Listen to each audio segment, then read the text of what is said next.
பல பேர் பல முனைப்புகளை எடுத்திருந்தார்கள் இந்த போராட்டத்தை நீத்து போச்சுறதுக்கு. அதுல ஒன்று வந்து இந்த போலி முகநூல் கணக்குகளை சொல்லலாம். நம் புத்தர் சிலை ஒன்று இங்கே நிறுவப்பட இருக்கிறது என்ற ஒரு விடயம் முதலில் தெரிய வந்து இந்த பகுதியாக காணிகள் விடுவிக்கிறதுக்கு தீர்மானம் எட்டப்பட்டது. சாரா பொதுமக்களா புத்தர் சிலை வைக்க வந்தவர்களா என்று எங்களுக்கு தெரியவில்லை. நீங்கள் அங்கே பார்க்கலாம், ஊடகங்கள் அங்கே காட்டலாம். அதில் நிற உடைகளோடு இப்பதான் அந்த அவர்களுடைய காட்சி அங்கே தெரிகிறது. ஆகவே இன்று இரவோடு இரவாக களவாக புத்தர் சிலை வைக்க போகிறார்களோ தெரியவில்லை.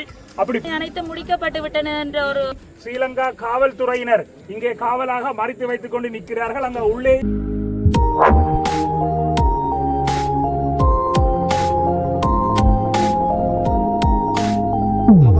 நீதியற்ற நடவடிக்கைகளுக்கு உற்சாகப்படுத்தி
கொஞ்சம் கரையாஞ்சால போடுவோம். ஓகே ஓகே ஓகே ஓகே கரையா போடுவோம். ஓகே கரையா மாமா ஓகே சரி ஓகே ஓகே நாங்க சாமி சொல்லலாம். அப்படி போவோம் ஒண்ணே போகலாம். දැන් පාරේටම වාහන ඔක්කොම තියෙන්නේ. ඒක අනිත් දාන්න පුළුවන්. ඔයගොල්ලන් විහාර නියෝගයක් තියෙනවා. හරිද? අපි ප්‍රශ්න අහන්න අපේ இல்ல அது சரி இன்னொரு வாகனம் முன்னாடி இடம் போட மறந்துட்டானே. நாங்க வர்றோம். ஜேசிபி வந்துச்சு. நாங்க வரும்போது வாகனங்கள் வந்து நாங்க பிரச்சனை. ஜேசிபி வந்துச்சு. நீதிமன்றத்தால இவங்களை இப்போ வீடியோ சைடுல பணம் வழக்கு இருக்கு.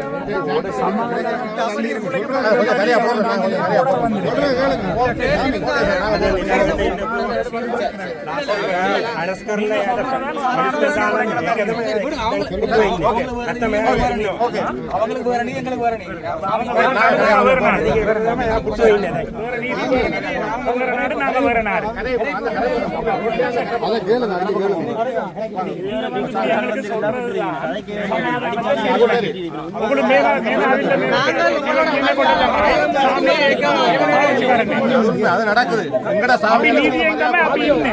கோட்சி உசாவிய ஓடுறதுக்கு தீல தீயன்னு சமாதானத்தை சீர்குலைக்காம செய்யச்சு. ஆமத்து வந்திருந்தா படுத்துவீங்க. சுமங்கல தேவராஜ் சுமங்கல தேவராஜ் गाना देख मामा ओयाට गाना सुमंगल देवराज මේ බගාලා ඒකට තාම ඔයගොල්ලෝ ඇක්ෂන් කරලා නැහැ. පොලිසියෙන් ඉඳලා ඔයගොල්ලෝ ලොක්කෝ දාලා අයිටි මාර්ගයට මෙතන යන්න. තමයි මෙතන ඉන්න බෑ කියලා ඔයගොල්ලෝ කියන්නේ. අනිවාර්යයෙන් ඒක වරුව. மாறி விடுங்க மாறி விடுங்க. சிக்கு கன்னத்துல அறையிற. அது விளங்கணும் அவக்கு. மட்டக்களப்புல போலீசிයෙන් தொப்பிய මේ හාමුදුරුවෝ කෙනෙක් කලවනවා ගානවා දන්නවනේ. ඒකට ඔයගොල්ලෝ මොකද කරන්නේ? අපි මෙතන ඉඳලා සාමයෙන් අපි කියනකොට ඔයගොල්ලෝ මෙතන වෙන්න එපා. මට ඉන්න එපා. අතන යන්න කියන ගෝවි ඔක්කොම එකම තමයි. සාමි பிடிக்கட்டும். என்ன அரசு பிரச்சனை இல்லை. அதான் அடிச்சு வச்சாங்க கூட செல்லிப்பல ஓஎஸ்சி நான் அடிச்சு உடச்சு உடம்பே நாம நிக்கிறேன். மெடிக்கல் ரிப்போர்ட் கண்டுபிடிக்க வேண்டிய நான் ஓரமா தான் இருந்தா நான் வந்து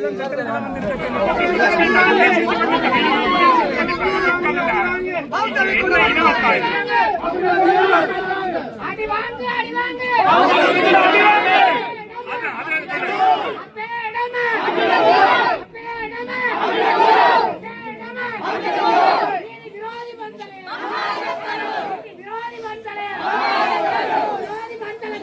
உங்களுக்கு சூடு சொன்னேன் எவ்வளவு நேரம் அந்த பிடிச்சதுல இருந்து இவ்வளவு நேரம் வச்சிருக்கீங்க கொலை கொள்ளனங்கள்ல ஒரு போலீஸையும் காண கிடைக்காது. இங்க உங்களுக்கு 1000 பேர் நிக்கிறேன். இவன்டா போலீஸ் இல்ல, வாகனம் இல்ல. கிராமங்கள்ல கொலை சொல்லதானே மேஹரியே அட்டாக் பாத்ரூம் லே லிங்கவள தම ඒගොල්ලෝ නාන්නේ சின்ன 100 பேர் ஆர்ப்பாட்டம் මේකෙන් ළඟාඩි 200ක් විතර උත්තර දෙන ඒරියා ඔක්කොම කවර් කරනවා නේද? ඒක අප්‍රූවල් දෙනවද? ඉස්සල්ලා කිව්වද ඔයගොල්ලෝ මේ ඩ්‍රෝන් එක මේ උඩ දානවා කියලා? අපි පාරවල කැමරා ෆික්ස් කරන්න ඕන ඕගොල්ලෝට අනුමතක් ගන්න.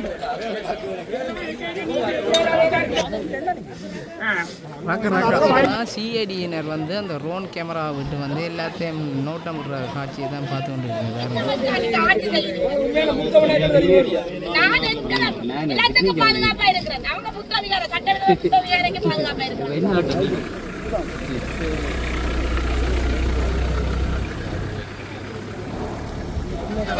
எமது நிலம் நமக்கு வேண்டும். போடாதே போடாதே பொய் வழக்கு போடாதே. போடாதே போடாதே பொய் வழக்கு போடாதே.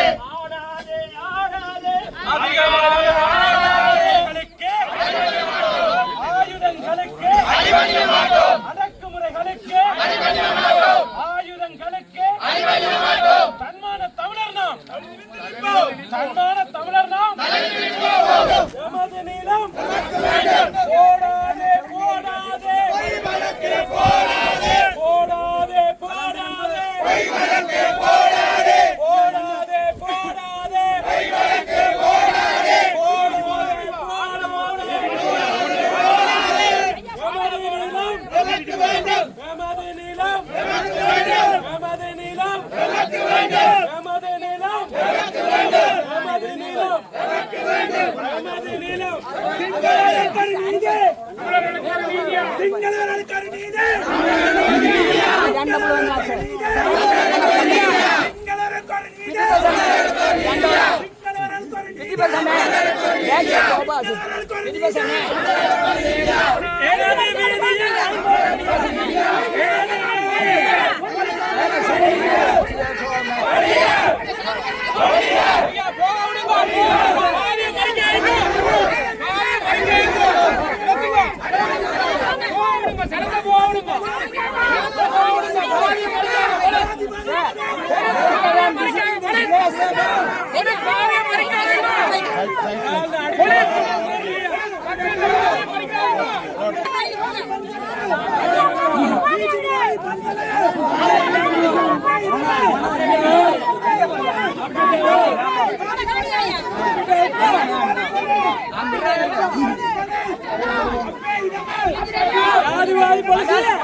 ஐயாண்ட காணி இதுக்கு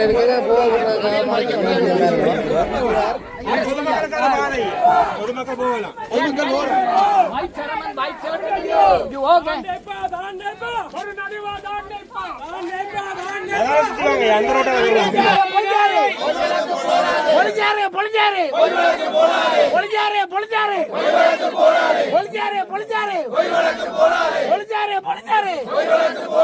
சட்டவிரோத விகாரைக்கு சட்டவிரோத விகாரைக்கு சட்டவிரோத விகாரைக்கு சட்டவிரோத விகாரைக்கு சட்டவிரோத விகாரைக்கு சட்டவிரோத விகாரை ஆதரிக்கும் அனுர அரசு எப்படி எல்லாரும் சமன் என்று சொல்லுது? விகாரியை விகாரியை சட்டவிரோத விகாரியை சட்டவிரோத விகாரைக்கு சட்டவிரோத விகாரைக்கு சட்டவிரோத விகாரைக்கு சட்டவிரோத விகாரைக்கு எமது நிலம் எமது நிலம் எமது நிலம் எமது நிலம் வடக்கும் கிழக்கும் வடக்கும் கிழக்கும் வடக்கும் கிழக்கும் ஐயிட்டிமன் ஐயிட்டிமன் உருந்தூர் மலை உருந்தூர் மலை உருந்தூர் மலை கல்லுமலை கல்லுமலை கல்லுமலை ஒடுக்குநாரி மலை ஒடுக்குநாரி மலை திருமலை திருமலை மயிலத்தமடு மாதவனை மயிலத்தமடு மாதவனை ருத்ரபுரீஸ்வரம் ருத்ரபுரீஸ்வரம் கன்னியாய் கன்னியாய் ஈராவியடி ஈராவியடி வடக்கம் கிழக்கம் வடக்கம் கிழக்கம் அவருக்கு ஒரு நீதி சிங்களவனுக்கு ஒரு நீதி சிங்களவனுக்கு ஒரு நீதி சிங்களவனுக்கு ஒரு நீதி வடக்கம் கிழக்கம் வடக்கம் கிழக்கம் எமது நிலம் எமது நிலம் எமது நிலம் எமது நிலம் ஐயுட்டி மண் ஐயுட்டி மண் ஐயுட்டி மண் சட்டவிரோத விகாரைக்கு விகாரைக்கு சட்டவிரோத விகாரைக்கு சட்டவிரோத விகாரைக்கு சட்டவிரோத விகாரையை சட்டவிரோத விகாரையை சட்டவிரோத விகாரையை பதில் கூறு பதில் கூறு பதில் கூறு பதில் கூறு அடிக்காதே அடிக்காதே அடிக்காதே அடிக்காதே அடிக்காதே அடிக்காதே அடிக்காதே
இந்த படங்கள் இருக்கு மெயின்ல வாட்ஸ்அப்பில்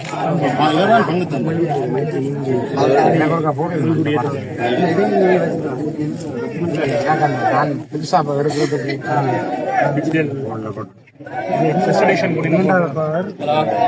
ஒன்பதாம் ஆண்டு இருக்குல்ல 2009ஆம் ஆண்டு சண்டை முடிஞ்சு கேபிள் பண்றேன்டா நீங்க எனக்கு போட்டீங்க உங்களோட நம்பரை சொல்லுங்க நான் மிஸ்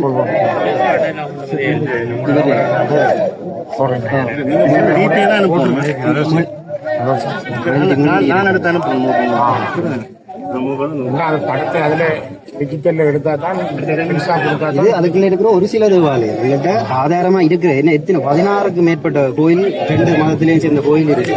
அன்றைக்கு மிச்சத்தின் போட்டோ இல்லைங்களா இப்போதைக்கு இந்த பழைய ஆல்பங்கள் அதுகள் இருந்து எடுத்த போட்டோகள்லாம் இது. உண்மையான விஷயம் என்னன்னா 2003 சண்டை முடிஞ்ச பிறகு 2010ஆம் ஆண்டு முதல் 2ஆம் மாசம் 20ஆம் தேதி வந்து ஆயற்ற தலைமையில் இப்ப இருக்கிற ஆயற்ற திருமலா இருக்க ஆயற்ற தலைமையில ஊர் மக்களா சேர்ந்து எங்களோட கோயில்ல இந்த கோயில் முழுமையா வந்து கட்டிடமா இருந்த போது நாங்க வந்து பூஜை செய்து வழிபாடு செய்துட்டு போனாங்க. 2010 முழுக்க ராணுவ கட்டுப்பாடுல இருக்க ராணுவத்திட்ட வாகனத்திலேயே வந்து நாங்கள் பூஜை செய்துட்டு போனாங்க. ஆனா எங்களுக்கு வந்து 2013ஆம் ஆண்டுக்கு பிறகு 6317 ஏக்கர் காணிக்கு கெசட் ஒன்று வெளியிடப்பட்டுச்சு வர்த்தமானி. அந்த கெசட்ல வந்து இவையில் அந்த கெசட்டை வெளியிட்டதுக்கு எதிராக நாங்கள் 6317 ஏக்கருக்கு இருக்கிற காணி உரிமையாளர் சேர்ப்பில் சுமத்திரன் சார் போட்டாங்க. சுமத்திரன் சாரோட சேர்ந்து போட்ட வழக்கு போடப்பட்டதுக்கு பின் விளைவாக உகுல கோயிலும் 2013ஆம் ஆண்டுக்கு பிறகு ஃபுல்லா அழிக்கப்பட்டது. இது இந்த கோயிலோட சேர்த்து பள்ளிக்கூடம் 3 ஐஸ் ஃபேக்டரி ஏகப்பட்ட இதுகள். இப்ப இதுல ஒரு விஷயத்த சொல்றீங்கன்னா திசையார மலவாட்டுகள் தலைவத்தை இடிக்கலாது. இவ்வளவு கோயில் கட்டுமானங்கள் தனியாற்ற சொத்துக்கள் அழிக்க முடிஞ்ச உங்களால இதை ஏன் மக்களிடையே கொடுக்கல? அது மதம் இது உங்களுக்கு மதம்ண்டா இப்ப இவ்வளவு என்ன ஆதாரம்? இந்த வரைக்கும் இப்ப நான் சொந்த இடம் மயிலிட்டு என் அம்மா அப்பா இடம் விட இல்லை. என் அம்மா அப்பாக்குரிய கோயில் இல்ல, சேமக்காலை இல்ல, சித்தா தாக்குறக்குரிய சேமக்காலை இல்ல.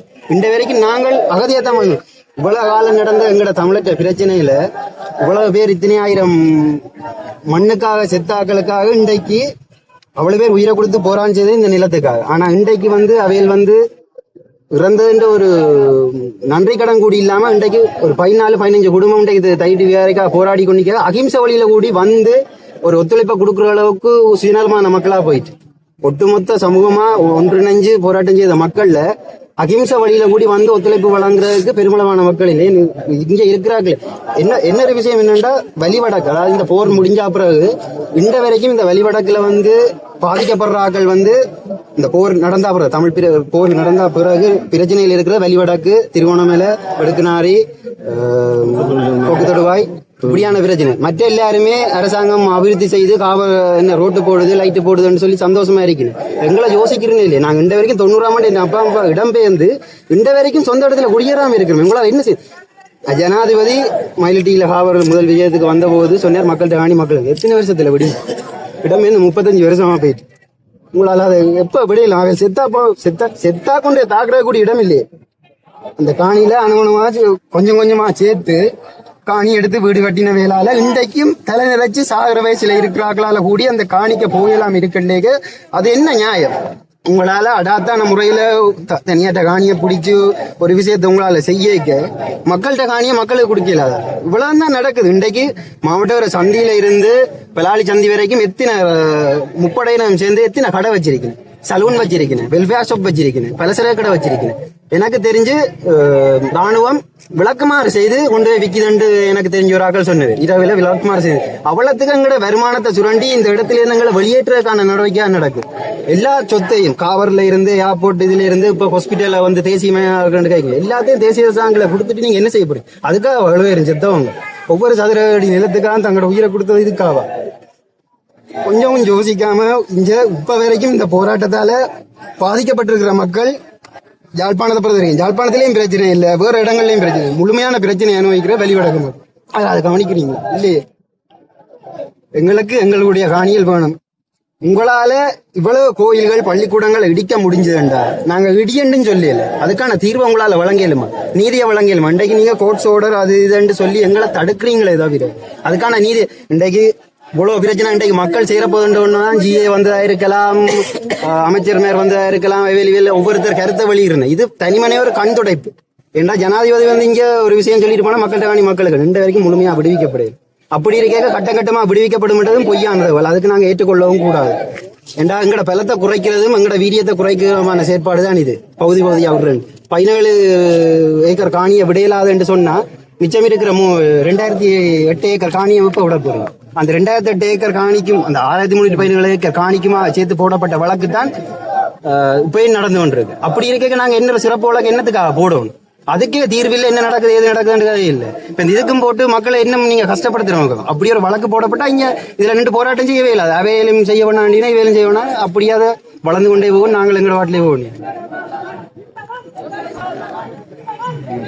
இன்றைய தினம் தையிட்டி சட்டவிரோத கட்டுமானத்துக்கு எதிரான போராட்டம் காலையிலிருந்து இப்பொழுது வரை தொடர்ச்சியாக பெரும் மக்கள் எழுச்சியாக நடைபெற்று கொண்டிருக்கிறது.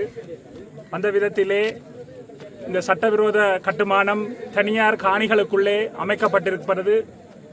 அந்த சட்டவிரோத கட்டுமானம் முற்றாக அகற்றப்பட்டு மக்களுடைய காணிகள் மக்களுக்கு வழங்கப்பட வேண்டும், அது உடனடியாக செய்யப்பட வேண்டும் என்ற பிரதான கோரிக்கையை வைத்து இன்றைய இந்த போராட்டம் முன்னெடுக்கப்பட்டது. கட்டங்கட்டமாக காணிகளை விடுவோம் என்ற கருத்து நீதியை காலம் தாழ்த்துகின்ற செயற்பாடு. அதிலே எங்களுக்கு எந்தவித உடன்பாடும் இல்லை. அனுர அரசு நினைத்தால் அமரபுர நிக்காய மற்றும் ஏனைய நிக்காய உயர் பீடங்களோடு உடனடியாக கதைத்து இதற்கான நீதியை உடனடியாக வழங்க முடியும். ஆக அரச கட்டமைப்புகளாக இருக்கலாம், அரசு அதிபராக இருக்கலாம், ஏனைய பிரதிநிதிகள் அதிகாரிகளாக இருக்கலாம், இவற்றை வந்து பார்த்து ஏதோ தீர்வை தரப்போகிறோம் என்கின்ற ஒரு எதிர்பார்ப்பை எங்கள் மக்கள் மத்தியிலே ஏற்படுத்தி விட்டு செல்லுகிறார்களே தவிர இதுவரை ஒரு அங்குலம் கூட இந்த விடயம் நகரவில்லை. அந்த சட்டவிரோத கட்டுமானம் அகற்றப்பட வேண்டும்.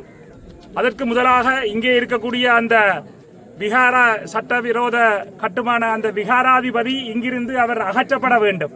அவர் இங்கே குந்தி இருந்து கொண்டுதான் இந்த காணியை பிடிச்சு விகார கட்டுமானம் மட்டுமல்ல, சுத்தி கிட்டத்தட்ட 9 ஏக்கர் காணி பொதுமக்களுடைய நிலங்களை பிடிச்சு வச்சு கொண்டு செய்கிறார். உடனடியாக சமாதான சீர்குலைவு ஏற்படக்கூடாது, நல்லிணக்கம் ஏற்பட வேண்டும், அனைத்து மதங்களுக்கும் நீதி நிலைநாட்டப்பட வேண்டும் என்றால் இந்த பௌத்த தேரர் கைடியில் இருக்கிற தேரர் உடனடியாக இங்கிருந்து வெளியேற வேண்டும். அடுத்த கட்டமாக மக்கள் அந்த விகாரியை சுற்றி இருக்கக்கூடிய காணிகள் அனைத்தும் உடனடியாக விடுவிக்கப்பட வேண்டும். வழி வடக்கிலே இங்கே இருக்கக்கூடிய கிறிஸ்தவ தேவாலயங்கள் செபஸ்டியன் ஆலயமாக இருக்கலாம், பலாலியில் அமைந்திருக்கக்கூடியது, மயிலிட்டியிலே அமைந்திருக்கக்கூடிய காணிக்க மாதா ஆலயமாக இருக்கலாம், பிள்ளையார் ஆலயமாக இருக்கலாம். இந்த ஆலயங்கள் எல்லாம் 2 பிள்ளையார் ஆலயங்கள், ஒன்று மயிலிட்டியிலே இன்னொன்று பலாலியிலே. இந்த 2 சைவ ஆலயங்கள், 2 கத்தோலிக்க தேவாலயங்கள் 2010ஆம் ஆண்டுக்கு பிறகு இடித்து முற்றுமுழுதாக ராணுவத்தினாலே அகற்றப்பட்டிருக்கிறது. யுத்தம் நடக்கும் பொழுது பாதிக்கப்பட்ட கட்டுமானங்கள் அல்ல. அந்த ஆலயங்கள் எல்லாம் சட்டபூர்வமான ஆலயங்கள். எங்களுடைய மக்கள் காலங்காலமாக வழிபாடு ஆற்றி வந்த சைவ கிறிஸ்தவ கத்தோலிக்க ஆலயங்கள். அவற்றை ராணுவம் இடித்து அகற்ற முடியுமாக இருந்தால் சட்டவிரோதமாக தனியாருடைய காணிகளை பிடித்து வைத்திருக்கக்கூடிய இந்த சட்டவிரோத கட்டுமானத்தை, அதுவும் 46ஆம் ஆண்டுக்கு பிறகு தோற்றம் பெற்றிருக்கக்கூடிய இந்த கட்டுமான அந்த பௌத்த பின்னணி கதைகளை ஏன் அகற்ற முடியாது என்பதுதான் எங்களுடைய கேள்வி. ஆக தனியாருடைய காணிகளை அடாத்தாக பிடித்து உயர் பாதுகாப்பு வலயம் இருந்திருக்கும் பொழுது அந்த விகாரை அமைக்கப்பட்டிருக்கின்ற பொழுது இப்பொழுது அது ஒரு ஆலயம், அதை அகற்றக்கூடாது என்ற ஒரு உணர்வு ரீதியான ஒரு மடைமாற்றல் இங்கே நடைபெறுகிறது. அதனை நாங்கள் நிச்சயமாக ஏற்றுக்கொள்ள முடியாது. அந்த விகாரை அகற்றப்பட்டு அந்த விகாரை அமைந்திருக்கக்கூடிய காணி உரிமையாளர்களுக்கு அந்த காணிகள் விடுவிக்கப்பட வேண்டும். மாற்று காணிகளை ஏற்றுக்கொள்ள காணி உரிமையாளர்கள் தயாரில்லை. ஆக இந்த விடயத்திலே தமிழ் இனமாக நாங்கள் மிகவும் உறுதியாக இந்த இலக்கிலே இந்த போராட்டத்திலே இருக்கின்றோம்.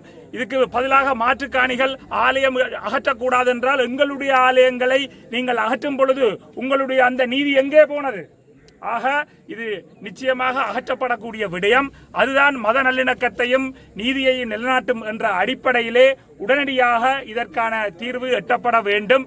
அது மட்டுமல்ல, இந்த சமாதான சீர்குலைவு இந்த இடத்திலே ஏற்படுகிறது என்றால், மதங்களுக்கிடையே ஒரு இனவாதம் மதவாதம் ஏற்படுகிறது என்றால் அதற்கு இந்த மக்களுடைய காணிகளை விடுவிக்காமல் தொடர்ந்து ஆக்கிரமித்து வைத்திருப்பதுதான் அடிப்படை காரணமே தவிர மக்கள் தங்களுக்கு மேலே நகர்த்தப்பட்ட ஆக்கிரமிப்புக்கு எதிராக நீதிக்காக குரல் கொடுப்பது ஒருபோதுமே இனவாதமோ மதவாதமோ ஆகாது. இதை அனைவரும் புரிந்து கொள்ள வேண்டும். ஸ்ரீலங்கா காவல்துறை மிகவும் காட்டுமிராண்டித்தனமாக எங்களை கைது செய்திருந்தார்கள், எங்கள் மீது தாக்குதல் நடத்தி இருந்தார்கள் கடந்த நிலைகளிலே. இன்றைய தினம் கூட தற்காலிக போலீஸ் சாவடிகளை அதிலே நிறுவி நாங்கள் வரும்பொழுது எங்களை எல்லாம் பதிவு செய்து வாகனங்களை பதிவு செய்து அவர்களுடைய அச்சுறுத்தல்கள் தொடர்ந்து கொண்டிருக்கின்றன. இங்கே நீங்க பின்னுக்கு பார்க்கலாம் எவ்வளவு பேர் இதுல நிக்கணும் என்று காலையிலிருந்து இன்றைக்கு வரைக்கும். போராட்டக்காரர்களை விட போலீஸ்காரர்கள் மிக அதிகமாக நிற்கிறார்கள். ஆகவே இந்த ஸ்ரீலங்கா போலீசினுடைய அடக்குமுறையும் நீதிமன்றத்தை நாடி போராட்டத்தை தடை செய்கிறதுக்கான அவசர உத்தரவுகளை வேண்டுவது, அதிலே சமாதானத்தை சீர்குலைக்கக்கூடிய விதத்தில் எதுவும் இல்லாமல் போராட்டம் செய்யலாம் என்றுதான் இருக்கு. இதுகளை காட்டி எங்கட மக்களை ஏமாத்தி கொண்டு எங்களை போல குரல் கொடுக்கின்ற செயற்பாட்டாளர்கள் மீது வழக்குகளை தாக்கல் செய்து இந்த ஆக்கிரமிப்பை தொடர்ந்து செய்கின்ற ஸ்ரீலங்கா சிங்கள பௌத்த பேரினவாத அரசினுடைய இன அழிப்பு நிறுத்தப்பட வேண்டும். சர்வதேச சமூகம் இதற்கான அழுத்தத்தை ஸ்ரீலங்கா அரசுக்கு கொடுத்து இந்த மக்களுக்கான நிரந்தர தீர்வை பெற்றுக் கொடுக்க வேண்டும் என்பதுதான் எங்கள் அனைவருடைய வேண்டுகோளாகவும் இருக்கிறது. நம் புத்தர் சிலை ஒன்று இங்கே நிறுவப்பட இருக்கிறது என்ற ஒரு விடயம் முதலிலே தெரிய வந்து இந்த தையிட்டி விகாரையிலே இருக்கக்கூடிய பௌத்த மத குரு புத்தர் சிலை எதுவும் நிறுவப்படாது, எந்தவித சடங்குகளும் இன்று நடைபெறாது என்று ஒரு ஊடக சந்திப்பினூடாக நேற்று முன்தினம் அவர் அறிவித்திருந்தார். அந்த பின்னணியிலே இன்றைய தினம் இங்கே புத்தர் சிலை கொண்டு வரப்பட்டிருப்பதாக நாங்கள் அறிகின்றோம். ஸ்ரீலங்கா காவல்துறையினர் இங்கே காவலாக மறைத்து வைத்துக் கொண்டு நிற்கிறார்கள். அங்க உள்ளேயும் காவல்துறையினர் STF வேறு கலர் நிற உடைகளோடும் பலர் அங்கே நிற்கிறார்கள். அவர்கள் போலீசாரா பொதுமக்களா புத்தர் சிலை வைக்க வந்தவர்களா என்று எங்களுக்கு தெரியவில்லை. நீங்கள் அங்கே பார்க்கலாம், ஊடகங்கள் அங்கே காட்டலாம். அதில் நிற உடைகளோடு இப்பதான் அவர்களுடைய காட்சி அங்கே தெரிகிறது. ஆகவே இன்று இரவோடு இரவாக களவாக புத்தர் சிலை வைக்க போகிறார்களோ தெரியவில்லை. அப்படி புத்தர் சிலை வைக்கப்படுமாக இருந்தால் எங்களுடைய இந்த காணி உரிமைக்கான போராட்டம் தொடர் போராட்டமாக நாங்கள் முன்னெடுக்க இருக்கிறோம் என்பதை இத்தால் அனைத்து தரப்பினருக்கும் நாங்கள் தெரியப்படுத்துகிறோம். இங்கு எக்காரணம் கொண்டும் புத்தர் சிலை தொடர்ந்து நிறுவப்படக்கூடாது என்ற உத்தரவாதம் உரிய தரப்புகளிலிருந்து காணி உரிமையாளர்களுக்கு வழங்கப்பட வேண்டும். அந்த அடிப்படையிலே இந்த புத்தர் சிலை இங்கே இன்று இவ்வளவு போராட்டங்களுக்கு மத்தியிலும் இவ்வளவு முயற்சிகளுக்கு மத்தியிலும் நிறுவப்படுமாக இருந்தால் நிச்சயமாக அது இனவாதத்தை மதவாதத்தை தூண்டுகின்ற ஒரு திட்டமிட்ட இன அழிப்பு செயற்பாடாக இந்த அரசு மேற்கொள்ளுகின்ற இன அழிப்பு செயற்பாடாகத்தான் நாங்கள் பார்க்க வேண்டும். ஆகவே இந்த புத்தர் சிலை வைக்கப்படுகின்ற விடயம் இன்று இங்கே நடைபெறக்கூடாது. நடைபெறுமாக இருந்தால் எங்களுடைய போராட்டம் தொடர் போராட்டமாக காணி உரிமையாளர்கள் சார்பிலே அனைத்து தரப்பினரையும் ஒருங்கிணைத்து இந்த காணிகள் விடுவிக்கப்படும் வரை தொடர் போராட்டமாக முன்னெடுப்பதை தவிர எங்களுக்கு வேறு எந்த வழியும் கிடையாது என்பதையும் இந்த சந்தர்ப்பத்திலே அனைவருக்கும் தெரியப்படுத்தி நிற்கின்றோம்.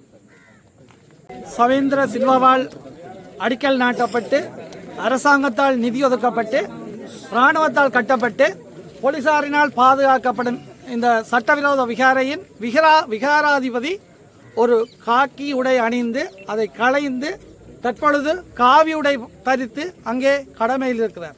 அப்போ இதில் நீங்கள் எங்களோட யாழ்ப்பாணத்தைச் சேர்ந்த மக்கள் அல்லது குறிப்பாக உலகம் பூராகவும் இருக்கும் தமிழ் மக்கள் ஒன்றை கருத்தில் கொள்ள வேண்டும்.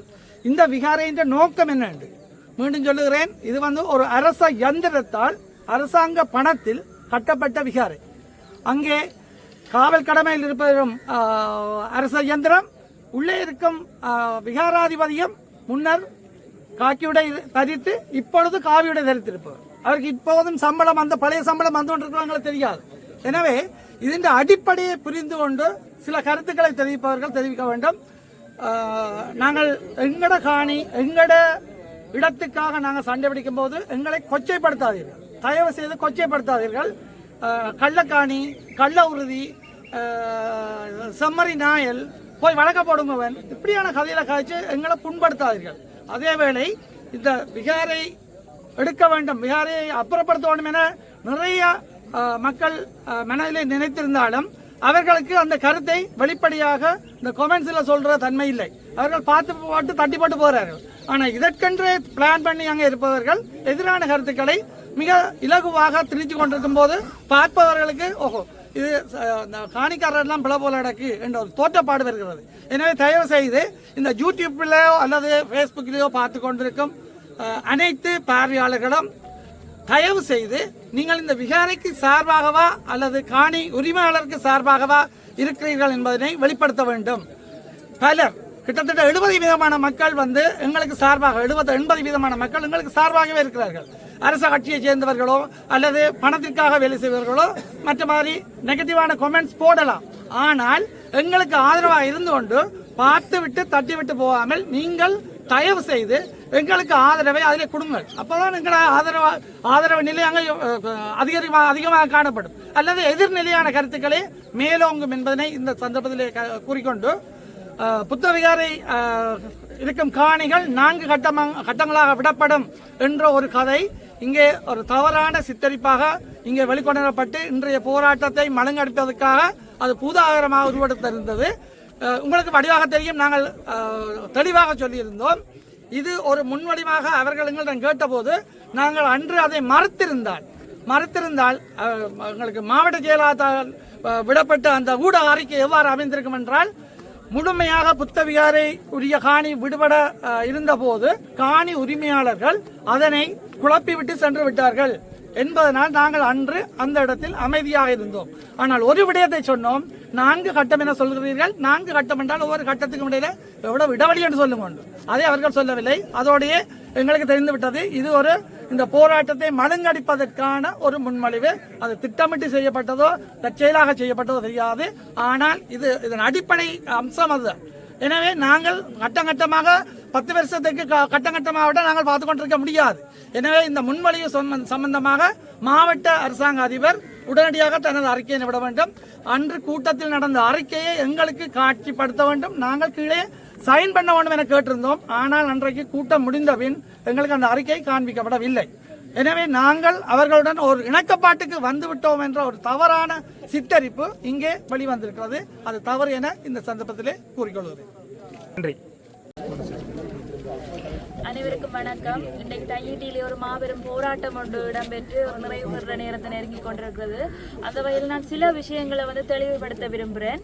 இந்த போராட்டம் 3ஆம் தேதி பெரிய ஒரு மக்கள் போராட்டமாக நடைபெற போகிறது என்று நாங்கள் சமூக ஊடகங்களில் சரி பத்திரிகைகளில் சரி அறிவித்தல் விட்டதை தொடர்ந்து பல பேர் பல முனைப்புகள் எடுத்திருந்தார்கள் இந்த போராட்டத்தை நீத்து போச்சுறதுக்கு. அதில் ஒன்று இந்த போலி முகநூல் கணக்குகளை சொல்லலாம், மற்றது திட்டமிட்டு அரசால் இறக்கப்பட்ட இந்த கைக்கூலிகளை சொல்லலாம்.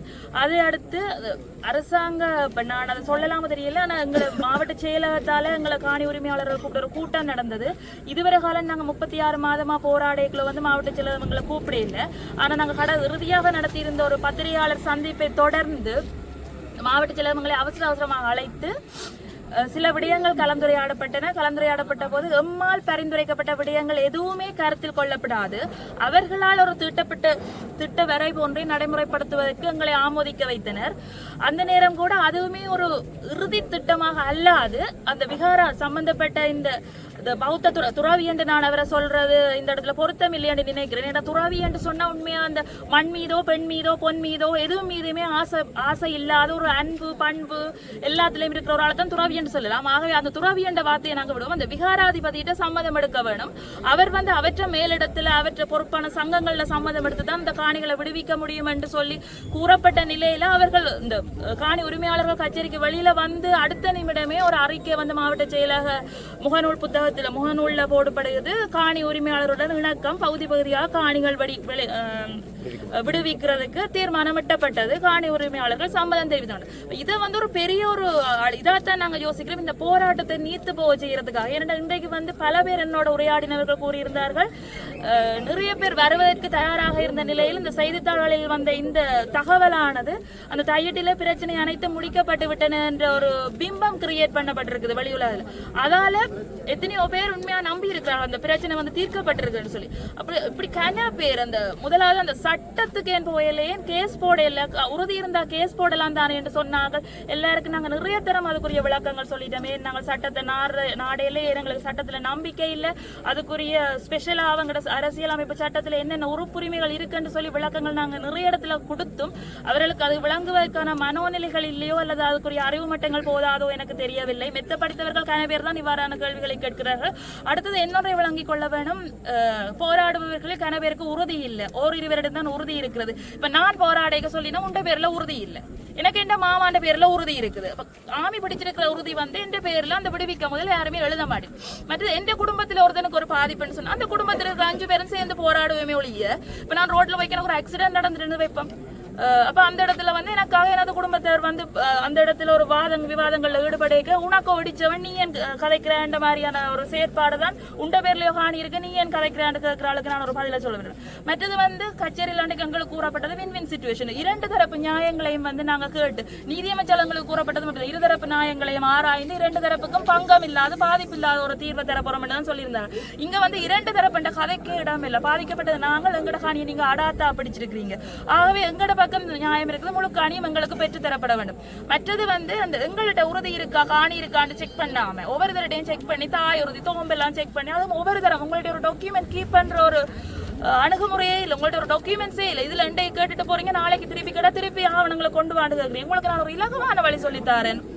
அதுல ஆக்கிரமிக்கப்பட்ட அந்த பௌத்த பீடத்திட்ட கேளுங்க உறுதி இருக்காண்டு அவர்கள்ட்ட இல்லாத விட அந்த காணியை விடுவீங்க. யார் அந்த காணிக்கு இருக்கோ நாங்கள் எங்கட வாட்டில எங்கட உறுதியோட சிவபேரை கொண்டு அளந்து நாங்க எங்கட காணியை எடுத்துக்கொள்வோம். மற்றது வந்து 1706ஆம் ஆண்டே வந்து ஒல்லாந்தர் காலத்துல வந்து ஒரு சட்டமூலம் இயற்ற வழக்கிடைக்க வந்து இந்த இடத்துல வழக்காரா இருந்த ஒரு சட்டத்தை மீற மாட்டோம்னு சொல்லி அந்த மக்கள் போராடின இடத்துலதான் அந்த தேச வளமை சட்டம் வந்து அந்த வழக்காரே ஒரு சட்டம் மூலமாக இயற்றப்பட்டது. அப்ப கிட்டத்தட்ட 320 வருஷம் எங்கட தேச வளமை சட்டம் இருக்குது. அந்த இடத்துல இப்ப இவன் சொல்லி தேவநம்பிய தேசம் காலத்து விகாரியன் தேவநம்பிய தேசம் காலத்து விகாரியன் அந்த 320 வருஷ காலப்பகுதிக்கு எந்த இடத்துலயுமே அது குறிப்பிடப்படவில்லை. தோல்பொருள் சின்னம் என்று சொன்னா கூட நீங்க புது விகாரி ஒன்று கட்டல, அந்த அழிவடைந்த சின்னங்களை பாதுகாக்கணுமே ஒழிய அந்த இடத்துல எந்த ஒரு புது கட்டுமானமுமே நீங்க கட்டல. இப்படி எந்த ஒரு பதிவுமே இந்த விகாரைக்கு இல்லை. அப்ப அந்த இடத்துல இது அப்பட்டமான உண்மை வந்து இது தமிழர்கிட்ட பூர்வீக நிலங்கள். மற்றது எங்களுக்கு மாற்று காணி வேணும். அந்த பூர்வீக நிலம்ன்றதுக்கு ஒரு பெருமதி இருக்கு. அந்த பெருமதி எனக்கும் இருக்கு, உங்களுக்கு இருக்கு, எல்லாருக்குமே இருக்குது. நான் உழைச்சு நான் ஆசையா கல் மண் சீமெந்து சேர்த்து உழைச்சு கட்டின வீட்டுக்கும் அந்த வீட்டை பறிச்சு கொண்டு இன்னொருத்தன் ஒரு மாட மாளிகை தந்தா கூட அது எனக்கு சந்தோஷத்தை கொடுக்காது. என் பூர்வீக நிலத்துக்குரிய பெருமதியை எல்லாரும் விளங்கி கொள்ள வேணும். எங்கட நிலத்தை தான் எங்களுக்கு திருப்பி நாங்க ஒரு குழி கூட நாங்க எக்ஸ்ட்ராவா உங்கள்ட்ட கேட்கல, இந்த ஒரு இதுவுமே கேட்கல, எங்கட காணியை திருப்பி தர வேணும் என்று தான் கேட்டுக்கொள்கிறோம். மற்றது இந்த இந்தியான் இந்த போராட்டத்துக்கு நாங்க அந்த பத்திரிகையாளர் சந்திப்பில் விடுத்த அறிக்கைக்காக அந்த பல திருப்பு முறைகள் திசை திருப்பும் பல நேற்று இரவு கூட அவசரமாக பல அரச கைக்குலிகள் பலவாறான போஸ்டுகள் எழுதி பிரசுரித்திருந்தார்கள் இந்த போராட்டம் நீத்து போக செய்வதற்காக. அது அனைத்தையும் மீறி எங்களுக்கு பெருமளவான மக்கள் ஆதரவு தந்திருந்தார்கள். அதே மாதிரி பல்கலைக்கழக மாணவர் ஒன்றியமாக இந்த இடத்துல வந்து எங்களுக்கு ஆதரவு தெரிவித்திருந்தார்கள். இது மிகப்பெரிய ஒரு பலமாக நாங்கள் கருதுகிறோம். இந்த மண்ணை ஒட்டுமொத்தமாக நாங்கள் மீட்டெடுக்கும் பெற எங்களோட போராட்டம் ஓயாம தொடர வேண்டும். அதுக்கு அனைத்து மக்களுமே எங்களுக்கு பங்களிப்பாக இருக்க வேண்டும். இன்று எனக்கு நடந்த இது என்னுடைய ஒரு தனிப்பட்ட பிரச்சனையாக கருதாம இது கட்டாயம் ஒரு இனத்தின் பிரச்சனையாகத்தான் பார்க்கப்பட வேண்டிய ஒரு பிரச்சனை. ஆகவே சகல மக்களும் எங்களுக்கு கை கொடுக்க வேண்டும். இன்றைக்கு தந்த பேராதரவுக்கு ஒரு பெரிய நன்றியை கூறிக்கொள்கிறேன். இந்த போராட்டம் அடுத்தது 31 மாத காலமாக எந்த ஒரு தளர்ச்சியும் இல்லாம தொடர்ந்து நாங்கள் கொண்டு போறதுதான் இதுக்கு ஒரு தீர்வு எட்டுறதுக்கான ஒரு வழியா இருந்தது. ஓரிரு மாதங்கள்ல நாங்கள் களைத்து போயிருந்தால் இந்த கதை வந்து அப்படியே நீத்து போயிருக்கும். அந்த போராட்டத்தை 30 மாதமாக தொடர்ச்சியாக கொண்டு செல்வதற்கு முக்கியமாக தமிழ் தேசிய மக்கள் முன்னேற்றங்களோட பக்கபலமாக நின்றிருந்தார்கள். அதோடு இப்போது எல்லா அரசியல் ஓரிரு கட்சிகளை தவிர சுயேட்சை கட்சிகளை தவிர பல அரசியல் கட்சிகள் எங்களுடன் ஆதரவு தந்திருக்கிறார்கள். அதை கூட பொறுக்காம 7 வருஷ காலமும் இந்த அரசியல் தலைமைகள் விட்ட பிள்ளாதான் இந்த விகாரை என்று சொல்லி எழுதி கொண்டிருக்கிறார்கள். அப்ப நான் கேட்ட கேள்வி, சரி 7 வருஷ காலம் எங்க தலைமைகள் பிள்ளா விட்டுட்டினோம், அதுக்கு நாங்க பாதிக்கப்பட்ட மக்கள் நாங்கள் என்ன செய்யறது? நாங்கள் என்ன செய்யலாம்? இப்ப என்ன செய்யலாம்? 7 வருஷமாக பிள்ளா விட்டுட்டோம் சொல்லி நாங்க எங்க காணியை விட்டுட்டு போற அளவுக்கு நாங்கள் புத்தனும் இல்ல தியாகியும் இல்ல துறவியும் இல்ல. எங்கட காணி எங்களுக்கு வேணும். எங்களோட சேர்ந்து நின்று போராடுங்க. சேர்ந்து நின்று போராட இயலாதாக தயவு செய்து எதிர்கருத்துக்களை தட்டி திட்டமிட்டு இறக்கப்பட்டாக்களை பற்றி நான் கதைக்க வரையில அவையோட தொழில சிறப்பா செய்யறதுலதான் நிப்பினோம். மற்றும்படி அந்த மன அளவில் ஆதரவு உள்ள ஆட்கள் தயவு செய்து எங்கட காணொலிகளை சமூக வலைத்தளங்களை பகிருங்கோ. எத்தனையோ பேர் தொழில்நுட்ப வல்லுநர்களா இருக்கீங்க, கணனி தொழில்நுட்பவியலாளர்களா இருக்கிறீங்க. தயவு செய்து ஒரு ட்ரெண்டிங் ஆகி விடுங்க. ட்ரெண்டிங் ஆகி எல்லா இடமும் தையிட்டி என்று ஒலிக்கத்தான் எங்களோட போராட்டம் மேலும் வலுப்பெற்று எல்லா மூலமுடுக்கில் இருந்தவங்களுக்கு மக்கள் ஆதரவு தருவார்கள். அந்த ஆதரவு எங்களுக்கு கட்டாயம் தேவை. வந்த ஆட்களுக்கு ஒரு பெரிய நன்றி, ஊடகங்களுக்கும் நன்றி கூறிக்கொண்டு விடைபெறுகிறேன்.